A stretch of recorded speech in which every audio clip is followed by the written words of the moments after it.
We have the 4 windows of a dog's day. I'm Zach Caton, owner and head trainer at Revolutionary Dog Training. The goal of this video is to teach you guys how the 4 windows matrix helps give you clarity, structure, and freedom for your dogs within our lifestyle-based approach. There are several core concepts that you guys are going to learn throughout this video. That windows are categorized experienced and expectations. Each window is going to have a specific cue, expectation, and energy that we're going to deep dive into, and as well as the inevitable windows versus the optimistic windows. Having the right rhythm of windows in our day is going to give us a calm, connected, and motivated dog.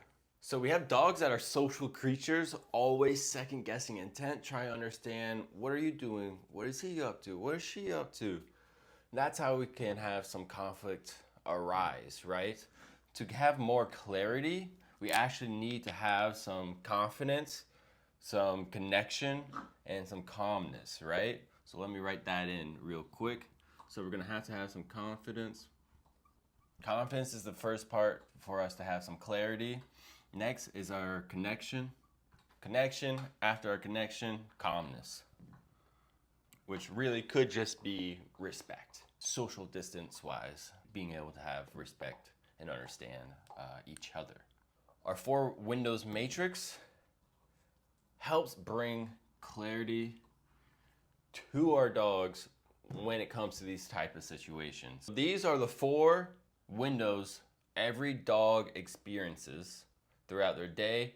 2 which are inevitable, meaning they're non-negotiable parts of life, inevitable. And then we have 2 that are opportunistic, meaning they're optional. You can get more or less of them, and it's very, very, very powerful. So we have our inevitable, opportunistic windows. You get more or less. These are we are inevitably going to get. We have our work window, our enough window, our play window, and our free window. These are the 4 windows that we can cycle through in a dog's day to have them understand more clarity. We don't want to have conflict, especially when we're just walking down the road. We want him to understand, maybe in this instance, in this case, well, maybe we're in this work window, so he's in this heel position, and we're not worrying about that because he has to be in position, work on his job, not pay attention to the rest. Or maybe we are playing right before we see a crazy dog. Maybe your actions or behaviors can get you more or less of that playing, depending on how you act when we go past or see that dog. Each window we're going to break up into 4 bullet points. We want to understand the cue, the expectation, the energy, and the why for each and every window that we have here. Let's start with our work window, our inevitable work window, which can be utilized when it comes to cue. It could be any obedience cue that's going to start the work window. It could be a sit, down, place, heel, middle. Those are what start when you say sit. That starts that sitting work window. Our dog's job is now just to sit and hold it until we release them. So the cue here is any obedience. Any obedience is going to be our work window cue. The expectation usually is a response that is precise for their energy level, right? So we have a response, a clear job. They have a job. I'm going to say clear, easy. We want to be able to easily, even if they're a mile away from us, may heel. She hears that, comes running back into that heel position. And we want it to have easy response. If they're about to go into the sidewalk, we want to be able to cue them, hey, let's go, come back to me, don't leave, go into that road. We want that to be nice, clear, responsive. They turn right back around, they're coming and utilizing that job that they have, come right back to me. The energy, when it comes to work window, it's gonna be kind of what we paired it with when it came to conditioning and teaching them these cues. So where do we teach them the sit, the down, the heel, the place? Did we teach them in play? Did we teach them with food? The the energy behind it is going to really be kind of what we conditioned it with. So we want it to be engaged, right? We want it to be attentive. It could even be somewhat structured to where they understand holding it, the job to hold it, not to break it, and then breaking it or releasing on cue. So that can be our first one, is engaged or attentive. So they're attentive and engaged on us, but we want them feeling connected and confident, whether that be at a high energy level. We want to be able to cue them into anything when they are at a high energy level. That's where you do have some training systems where they only work on low energy, and then when a dog gets up to a high energy, they don't have any control or be able to easily and clearly get that response, whatever it may be. So I would also have, like, it kind of goes with attentive. I would have fun, calm/fun, right? What you can have is they enjoy it. For us to stop reinforcing a work cue behavior, it has to be reinforcing in itself, right? So that's what we can also put here as well, which I will. I'll write engaged and enjoyed, or enjoying, I guess, enjoying it. Super important. We want them sitting, enjoying that sitting, understanding their work position, their job, not leaving it, not breaking it for any distraction until we come back and say, hey, free, or hey, yes, right? And it's so important, right? This can build accountability. It helps build trust, especially when it comes to distance and duration of holding these things, as well as focus, right? So let's write accountability and focus. Focus and accountability. Those are kind of the 4 bullet points, kind of all you need to know really about that work window. We're cueing them into that work window. It can be any obedience cue that we have. That's going to be our cue for that work window. It could be sit, it could be down. Once they hear it, they understand that there is a job, there's a responsibility. We are able to clearly get them into that position or behavior, and they had an easy response that was at the right energy level. They are engaged and they're enjoying that position when they're working, doing their job. They're having fun, right? They are focused and accountable. That's what we're building in our work window. As well as, you'll see it's in red. What did red mean over here? Red was that inevitable window. So when we say sit, we are inevitably going to help them and get into that sitting position. 1, it helps us actually have sit be known as a cue and a word that they can listen and respond to. 2, it helps us, so 1, pairs that word and have them actually understand. 2, it's the inevitable portion. It helps with keeping that word strong. We're not saying sit 1,000 times and they're not doing it. The more we say sit and they don't end up in that end behavior, the less strong condition that word or cue will be. So we want them to be able to have the opportunity to get into sit, maybe even beat or help. That could be food lure, some leash popping, negative reinforcement, positive reinforcement, negative reinforcement. They're beating us, getting into that behavior. They're working on it, holding on it until we release them into usually the play fun window. But it is inevitable. So when we say sit down, cue them into any of these work windows, we are inevitably going to get that, whether it's nice, calm, luring, or popping, whatever it may be, we're inevitably going to get that. So the word stays strong, our relationship stays strong. It does play into some level of hierarchy control. That's obviously important. Compliancy builds more trust up, right? And accountability. All through the inevitableness of when we cue it in.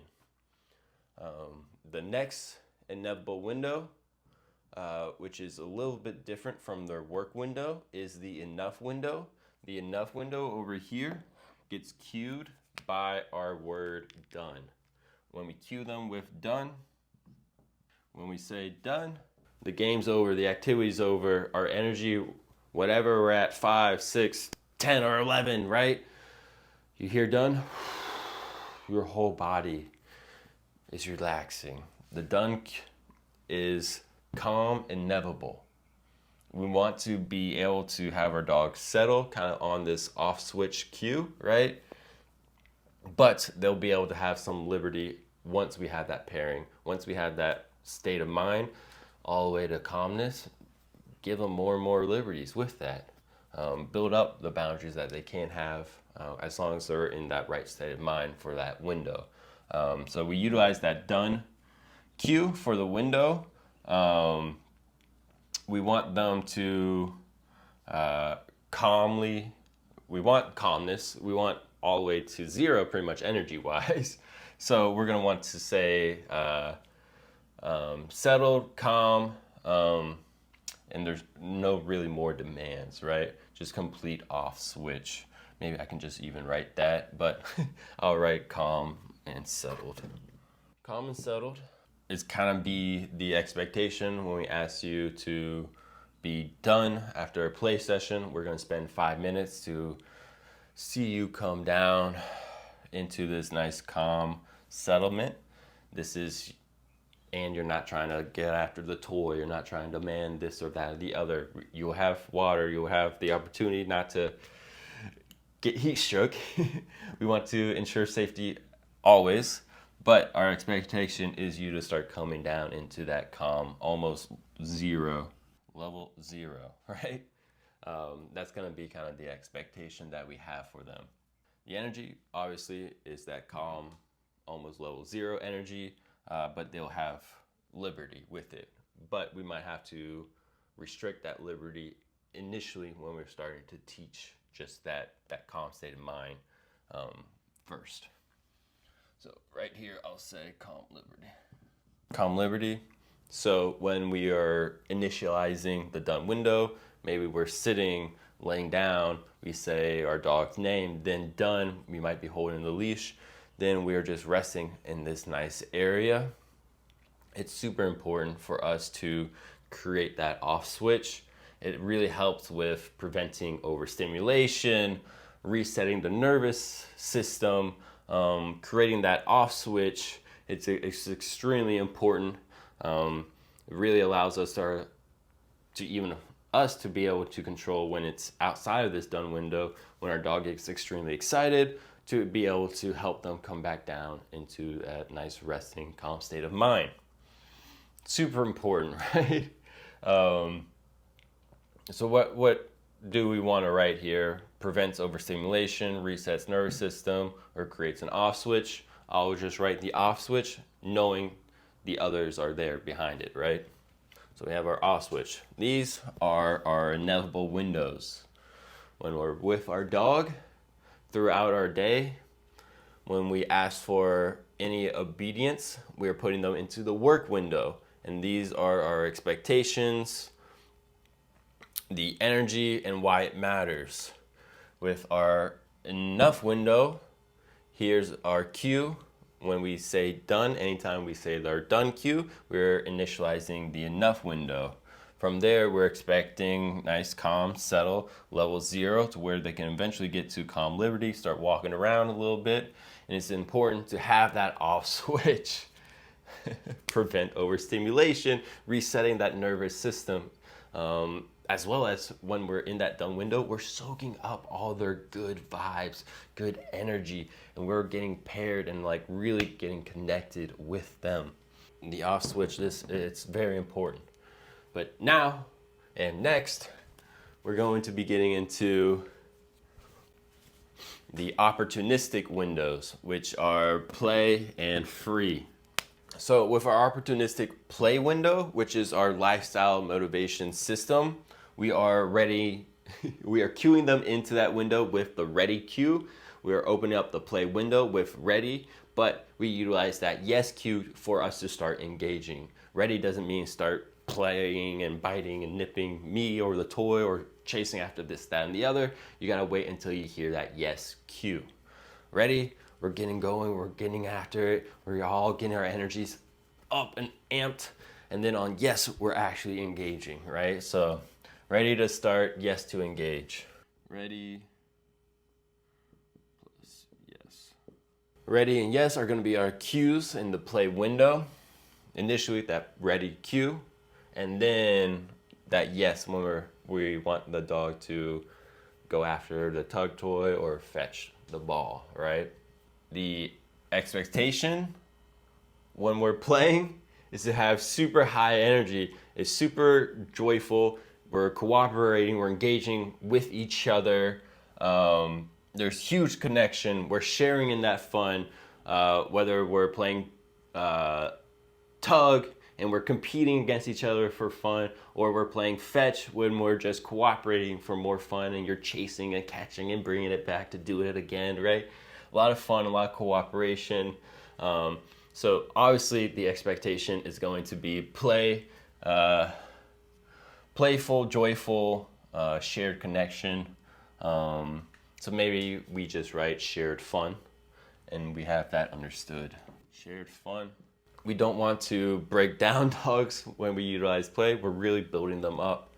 So it's all about having that fun and remaining at a high value to where we're not feeling some type of way negatively towards our dogs for not playing with us, right? It's an innate game in them. We just got to open it up, spark it out of them, see a little bite, nip, and then start progressing towards that end picture of each game.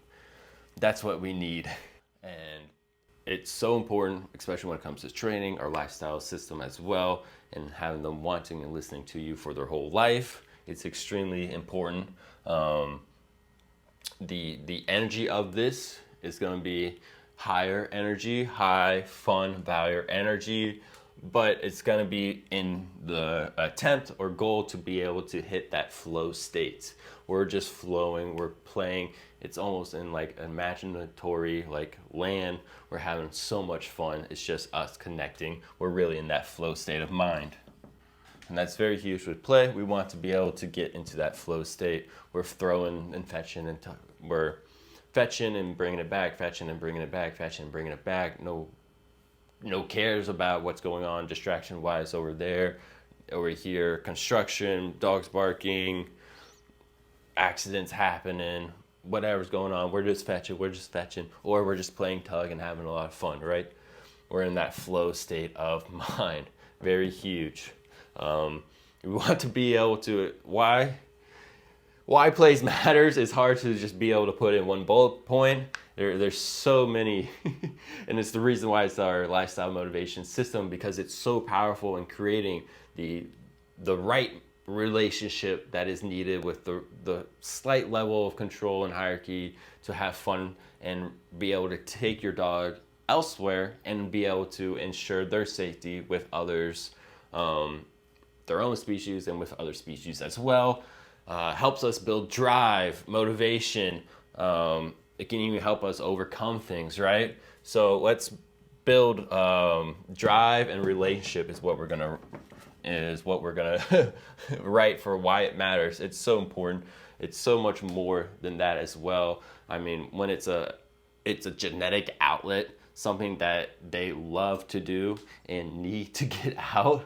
They have all these genetics breeds that are specifically bred for a reason, and when they don't get to chase like all these ratted breeds, they don't get to actually experience going in there chasing a rat and killing it, shaking it, and repeating it. They get so overflowing with like energy and this pressure, right? That like they start like elsewhere, it overflows into like reactivity or nipping the kids or chasing cars down the street, right? So we want to be able to focus that flow into playing to really have them like live not at that overflow state of energy to where they feel satiated. We built a great, strong relationship connection. We can talk and communicate extremely easy. We have clear, easy responses through working that work window in play. It's so huge, but I'm just gonna write build, drive, and relationship. Sweet. And that's our play window. Hopefully you completely understand the some of the whys, the cues, the energy state. the rhyme and reason behind our opportunistic play window. We can get more or less of it depending on their behavior as well. And lastly is going to be our free window. Our free window is very important window, especially one that they could be in majority of their day as well, but it's something that we want to start cueing them into it, because right now they're just kind of doing it willy-nilly, and we want to still be able to put some expectation, rules, boundaries, limitations within this window as well. It is free, but it is a free window, opportunistic, to where you can find more or less of the window depending on how you're acting or behaving. The cue for free is really, really easy. I don't think you guys are going to guess it at all, but just in case, free. We say free when we want our dogs to be free. And what does free really means? It's like that school bell. When you hear it, it represents freedom. First and foremost, it represents freedom. Free. Go do your own thing, find your own fun, start exploring. Self-guided, the dog chooses their own self-guided exploration, right? That's the free window. Do your own thing, find your own fun, self-guided exploration. So let's just write self-guided. Self-guided in the aspect that they're doing their own thing. They're playing with their own toys, or chomping on their own bones, or balls, and just having their own fun, doing their own thing. They're not trying to engage and interact with us per se. They're just doing their own thing. It's self-guided, right? Very important. And honestly, their energy state is kind of the opposite of the enough window. Enough window is that calm liberty, but we're looking at zero, level 0 for your energy. When it comes to free window, it's actually any energy state, usually more of like a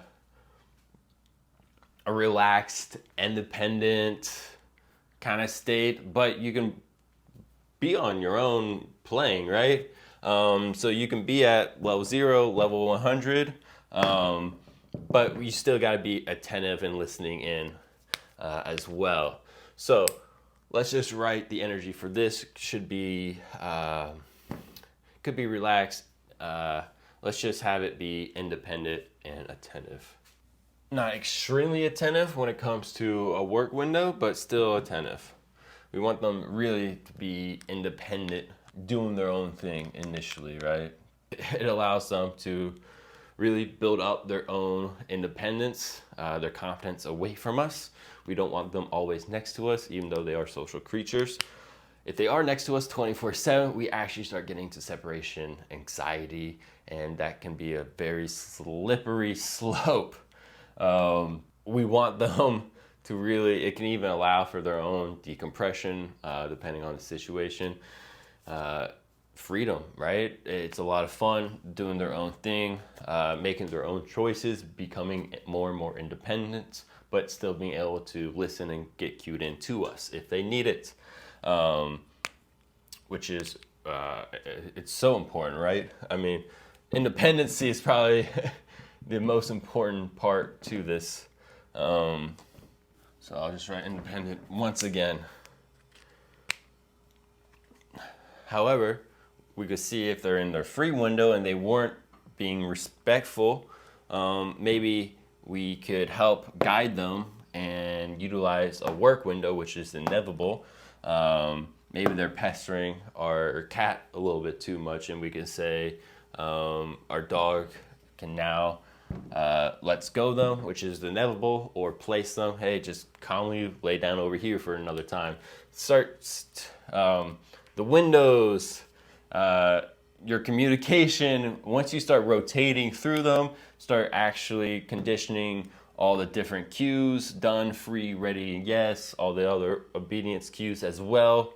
You start your dog starts understanding their whole day way better. We alleviate stress, any anticipatory behaviors,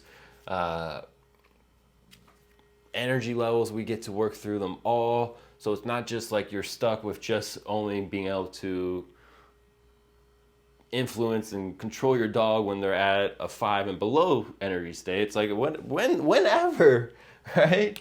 0 to 100. 0 to 100. We want to be able to still have that connection and influence with our dogs. When they're at 100 chasing that squirrel, we want them to be able to say, hey, let's go, recall right back to us, save their life if that squirrel was going to go into the road or a highway. Let's just say that was the example. We saved our dogs. That's what we want with all dogs, not just bad dogs, not just good dogs, not just sweet boys. All dogs are social dogs, so we got to help them understand clarity. We have to be able to build confidence, connection, and calmness with them, as well as be able to get them to level 100 and level 0. If we have all that, we're going to be able to significantly influence our dog to where they are looking up at us like the cheat sheet to the world. With this going on, they look it up at us and like, hey, what do I have to do right here? It's like, hey, maybe we're walking down the road, right? She looks up at me because there's crazy dogs running around, this accident or whatnot. She's like, hey, like, what's going on? Do I need to do anything else besides be in this working heel position? It's like, good. Yeah, just stay there, remain there. Let's keep going on our walk. Or she was in free.